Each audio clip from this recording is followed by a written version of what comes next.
Stan and Linten. All right. I live in Warwick, New York, Orange County.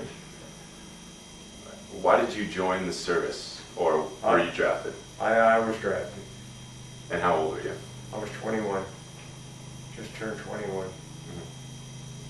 And what were you doing before the service? Not much of anything. The jobs were scarce. I, pick up a part-time job here and there. How did your In those days, we just finished high school, and that's as far as we went. Right, and you went right to work if you found a job? Yeah, you go look for work. How did your parents feel about joining the service? Oh, they were concerned, but they didn't show it too much. Right. But my dad was in the infantry in World War I over in France and Germany, and he was giving me a lot of advice how to take care of myself. Did that help? Not really, not really, no. What branch of the service were you in? In the Air Force, and break that down into the Air Transport Command. And where did you do your basic training? Atlantic City, New Jersey. Do you have any interesting stories from basic training? No. No, just pretty standard. Just routine, yeah. What was your military occupational specialty? What was your job? My job was as a flight engineer. Well, basically an aircraft mechanic first, and then you join a flight crew, and you're assigned to an airplane. You're really a flying mechanic. So just describe a little bit of what you actually did. Well, once we got overseas, we had our crew. We had a pilot, co-pilot, four-man crew, pilot, co-pilot, and the radio operator and the flight engineer. And we'd fly our mission and then come back. We'd have four groundmen that were assigned to our airplane, and they were mechanics. And we, they do the inspections and fix whatever we had to write up.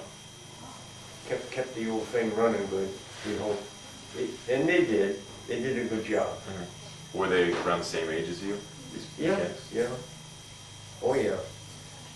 Just about, the majority of guys I met in service, they were drafted, they come from all walks of life. So which theater of combat would you prefer to see? I don't think I preferred any of them, but I ended up over India, Burma, and China.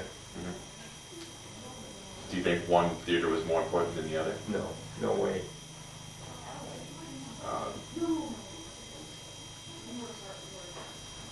Tell us about your most dangerous experience in the service. Well, my most dangerous was flying over the Himalayas in the monsoon season. I mean, they were Japanese, but they didn't bother us too much, and we tried to avoid them. But the terrific weather, terrible weather, updraft, downdraft, crosswinds, you name it. I mean, the Himalayas, I guess, are noted for real bad weather. And then, it makes it tough for landings and takeoff. You take off, you can't even see the end of the runway, it rains so hard. And the same way we're landing. So where were most of your flights? Most of my flights, well, we were stationed in India to begin with, right up in the northeast corner. And most of my flights were in Kunming, China, and the surrounding air bases over in China. And maybe 10% of them were in the Burma, in the mission of Burma. So you knew a lot about the Burma road and what was... Well, all we knew about is what we heard too, and what we could see from the air. We crossed over, a few times. We looked down and see it sneaking their way up through the jungles. How did the people of India and China treat you? Well, they treat us okay, but most of the people that we came in contact were working at the base anyway. You know, basic jobs, like houseboys and cooks and whatever. Are there any misconceptions to the American public about World War II from such movies such as Band of Brothers?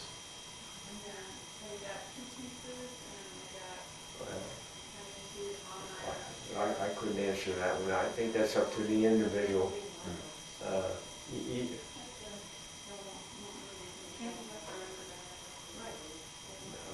I don't know. Yeah, it's really kind of It's sort of the opposite theater too. yeah. I don't really know. Yeah. Do you still hold any animosity towards your old adversaries? No. No way. What do you think of the military today? Well, it certainly has changed a lot from World War II. I mean, it's all high tech now. It looks pretty darn good, but I'm not a military person. I wish there weren't any more wars, but I guess they're going to come sooner or later. So, how do you feel about the military? Are they doing a good job? Is that what you're saying, or are they doing a bad job? Or You mean in regards to what they're fighting about now? Well, are they personally? It's not really. Well, the political figures are a separate issue. Yeah, that's a separate issue, right? Yeah, I think they're doing a good job. So they're doing their jobs well, but yeah, the political figures you don't agree are. I don't agree on it, no. I don't like this war. I don't think they should have even started it, but they did. Do you think there's a way to get out of it successfully? No. No. No. Do you think every American should serve at least 2 years in the military? No, I don't think so. How do you feel about women serving in the military? As long as they don't go into combat, the rest of it could be okay. There's some good jobs for the women, Were you able to leave the battlefield behind when you re-entered civilian life? Pretty much. It took a few months, to settle and get back down to civilian life after being away for 3 years. And I'm pretty darn restless. It takes about a year or so to get over it. I mean, it did me. I don't know about other guys. Did it affect you with trying to get a job or anything like that? To get a job? Mm-hmm. No. Did it help you later? I think in so. Your job Sure. Mm-hmm. Yeah. So did you kind of continued after being in the military, after being in the Air Force, did you kind of continue that same career path? Yeah, for a while I worked at an air base, as a mechanic, and I worked out in the testing area, testing rockets for the Bell X-1 ship that Chuck Yeager broke the sound barrier with. And after they moved on to California, and then I didn't want to go to California, so I went to work for an electric utility company. Do you have any dreams or flashbacks? Did you ever? Or? No, a lot of thoughts. Yeah. A lot of things and pictures and sounds can bring back some memories. Would you ever join the military again at any cost? Well, I didn't really join, but if I had to go back in, I certainly want to go back in the Air Force. Because I did like the flying part, in good weather. Right. Did your military experience change your life? Not a whole lot, no. And would you want any of your family to join the military? I wouldn't want them. It would be their choice. Either your children or any of your relatives? I'd rather they wouldn't, but... Right. Anything you'd like to add? No, I'm still glad to be around after all these years. So you really, when you were actually over there in India, you never really saw any real combat action besides a couple Japanese Yeah, plane yeah, attacks? yeah, because we were stripped of all our machine guns in the plane because we were carrying gasoline most of the time for the planes over in China, in Burma. What other? So I mean, it would be kind of useless to be shooting back if we had to go. We didn't have room for them anyway. Well, What we carried was survival pistols, and that was about it. That's pretty much all you needed. Yeah, we carried a 45 automatic. What other items did you carry over there? Huh? What other cargo did you carry? Oh, besides the gasoline? Yeah, besides gasoline. Bombs and hospital supplies. That was about it. Some food, not too much. Did you enjoy the experience over there? Did I what? Enjoy the experience over there? Did I enjoy the experience? Well, after it was all over with, looking back, it was pretty good. I mean, for a small town boy, it Really get out there and see was the a world. one-shot deal, I guess. Yeah. One last thing, you told me before that you got how you got to India and how you went through South America. You want to just describe where you went, like the path you took. Yeah, well, after our basic training and schooling and so forth, and then we ended up at Miami Beach.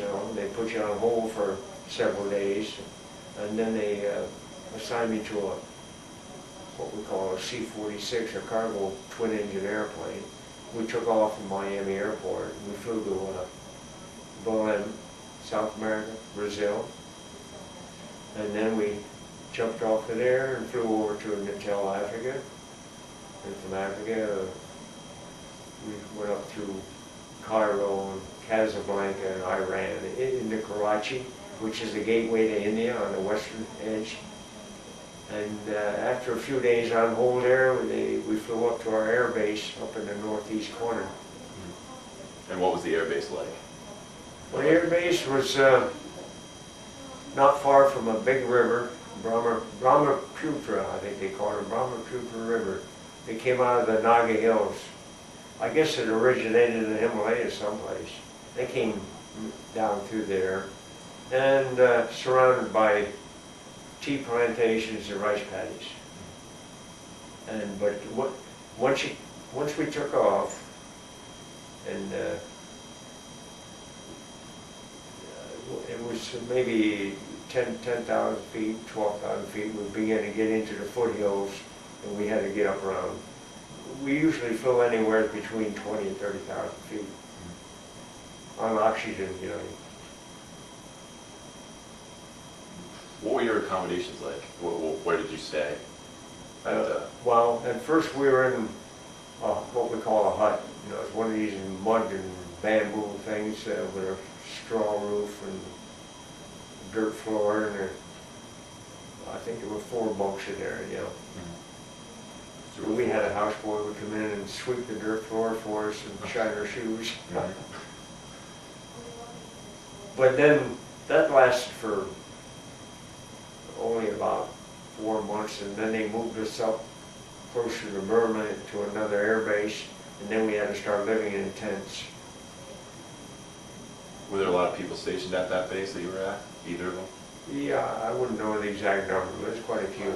It takes quite a few guys to maintain, all the mechanics and the flight crews and, well, you name it, what it takes, cooks and administration and the whole bit. How many planes do you think were there? At my first air base, I guess there was probably about in the neighborhood of 20, 24 maybe. And were there a lot of bases similar to the one you were at? A lot of bases? Like nearby where you Well, were? not nearby, no. They were a few hours apart. Mm-hmm.